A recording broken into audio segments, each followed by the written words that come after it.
Hi everyone, today we're going to begin the second half of this course. We're going to begin looking at the history of the Protestant Reformation. A couple of things, big picture questions to think about as we cover this material. The first is that whereas with the Renaissance we looked at a lot of cultural history and cultural changes, with the Reformation we're going to be looking obviously at religious change, but we're also going to be looking much more at political change. Religion and politics are always much more closely intertwined than people in the modern world tend to think is the case. And so we're going to be looking at the ways in which politics and religion intersected to make the Reformation happen. Something else to consider is that there had been religious dissidents and heretics throughout the Middle Ages, but these movements in the end had always kind of fallen away and disintegrated. But Protestantism survives and flourishes. Why is that the case? Why is it the case that this movement, compared to all the other rebellions against Catholic Christianity, is successful? We're also going to think about the relationship, or I'd like you to think about the relationship of the Reformation with the Renaissance. The Renaissance has this renewed focus on the individual experiences, new focus on studying ancient texts. How do these, but also an interest in the physical world, how do these interests intersect with the Reformation? How is it that the world that produced the Renaissance is going to go on to be the world that produces the Reformation? And lastly, to think about just the turmoil that takes place as a result of the Reformation. Catholic Christianity had been pretty much the one main unifying factor for European civilization for about 1,000 years by the time of the Reformation. That's going to change. Why and the impact of that change is going to be more than just religious. It's going to have important political and social ramifications. And so I want you to think about just how changes in the way people practice Christianity have broader changes than just broader implications than just religious implications. First of all, I think we need to step back and do a little bit of a primer on the practice of Christianity in the year 1500. So Christianity, and I'm going to be very basic here, might be loosely defined as following the teachings of Jesus Christ. People did this in order to reach heaven. They believed that if they followed these teachings, when they died, they would enjoy a happy afterlife. And if they disobeyed these teachings, they would enjoy, or they would suffer eternal punishment. The place where they would receive eternal happiness was called heaven. The place of eternal punishment was called hell. But there was another place also called purgatory. This was a place of purification. Maybe you weren't quite good enough to get into heaven. You weren't bad enough to go to hell. Purgatory was a place where you would be purified so that you could go to heaven. Now, how is it that you follow the teachings of Jesus Christ? You follow the Ten Commandments. You follow other teachings of the Bible. Acting against these instructions is considered a sin. Now, following these teachings is not always straightforward. And this is connected to the Christian teaching of original sin. And so Christians at the time, around the year 1500, taught that even though they knew that they must follow these teachings, otherwise they'd be punished forever, human beings still sinned.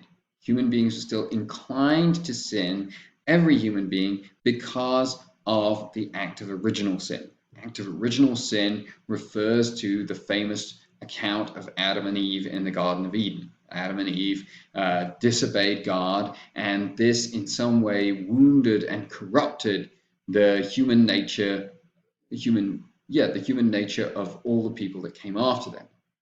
So this meant that all humans descended from Adam and Eve were susceptible to committing sins. So where does the Catholic Church come into play?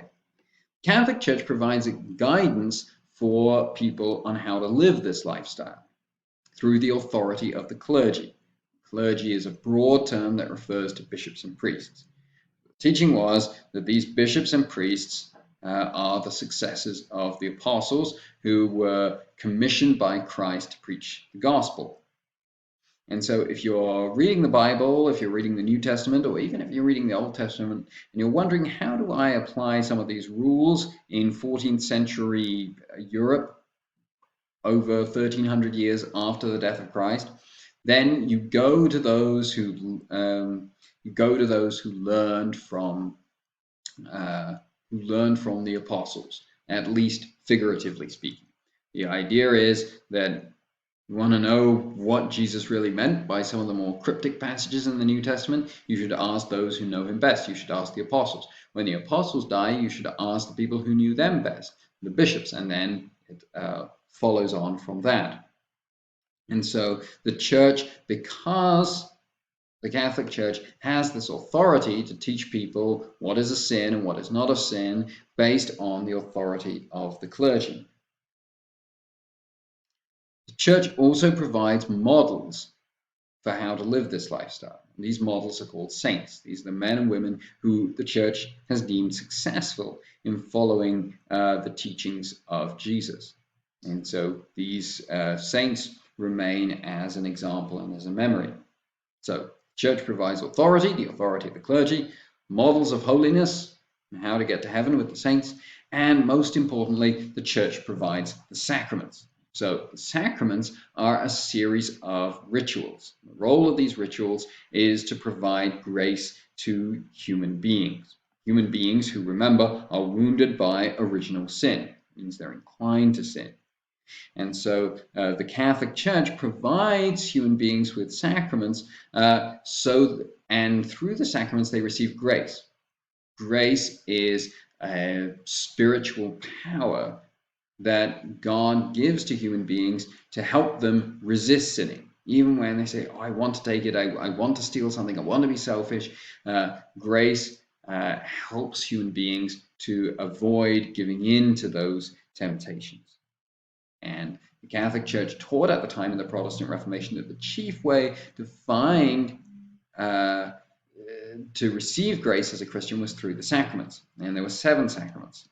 The sacrament of baptism, and the sacrament cleansed the child from some aspects of original sin, made them ready to receive the other sacraments. Confession would forgive the sins that had been committed by the Christian. Communion, the reception of the Eucharist.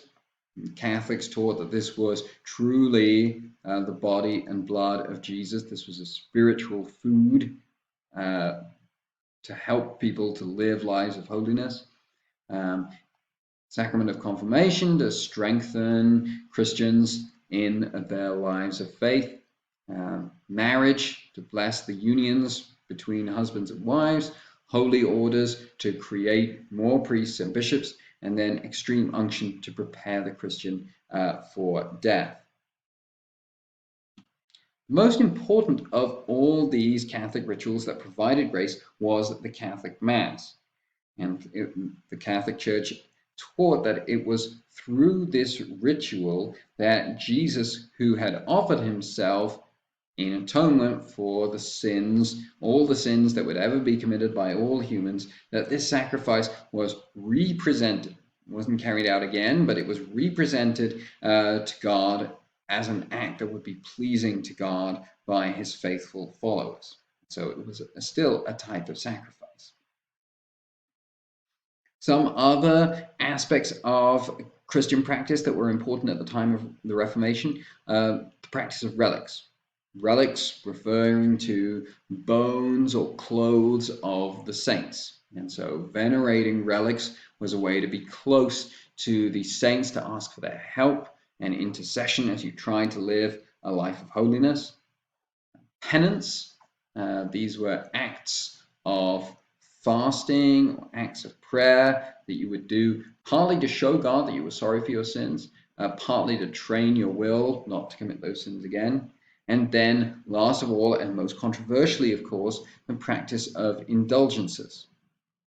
I'm going to get a little confusing, but I'll try and keep it as succinct as possible. The church taught that you could, it's going to get a little confusing here. The church taught that many people went to purgatory. And they went to purgatory because they had committed sins and then confessed those sins. They'd gone to confession.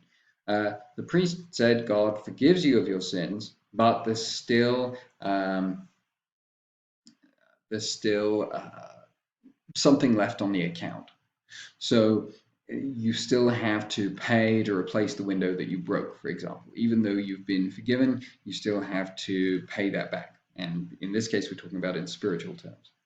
And so indulgences were a way to offer restitution for the punishment that was due to the sins that someone had committed. Now, you could apply that to yourself. You could also apply that to someone, a relative or friend who had died, who you thought was probably in purgatory or might be in purgatory, and you wanted to help them be purified in order to go to heaven.